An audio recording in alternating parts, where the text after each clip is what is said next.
ভারত থেকে 1,30,000 metric ton জ্বালানি আমদানি করবে বাংলাদেশ। বিপুল পরিমাণ এই জ্বালানি আমদানি করতে খরচ পড়বে 1,137 কোটি টাকা। ভারতীয় সংবাদ মাধ্যমগুলো মঙ্গলবার এমন এক প্রতিবেদন প্রকাশ করেছে। জুলাই গণঅভ্যুত্থানে বাংলাদেশ থেকে ভারতে পালিয়ে যায় সাবেক প্রধানমন্ত্রী শেখ হাসিনা। এরপর থেকে ঢাকা ও দিল্লির মধ্যকার সম্পর্কে শুরু হয় টানাপোড়েন। সীমান্তেও দেখা যায় চরম উত্তেজনা। এমন সময় ভারত থেকে জ্বালানি আমদানির তথ্য জানালো ভারতীয় সংবাদ মাধ্যমগুলো।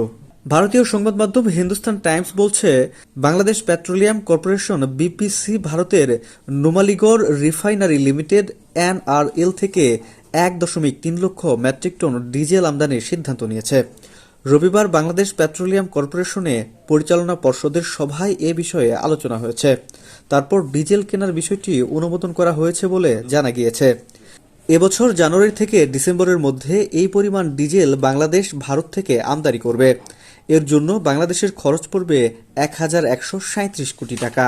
ভারত ছাড়াও চীন, ইন্দোনেশিয়া, মালয়েশিয়া, থাইল্যান্ড, সংযুক্ত আরব আমিরাত এবং ওমান থেকে এ বছরে প্রায় 14 লক্ষ টন পরিশোধিত জ্বালানি তেল কেনার সিদ্ধান্ত নিয়েছে বাংলাদেশ সরকার। জ্বালানি তেল আমদানিতে মোট ব্যয় হবে 11,479 কোটি টাকা। বিবিসির কয়েকটি সূত্র বলছে, এবছর বিপিসির পরিশোধিত জ্বালানি তেলের চাহিদা 74 লাখ মেট্রিক টন।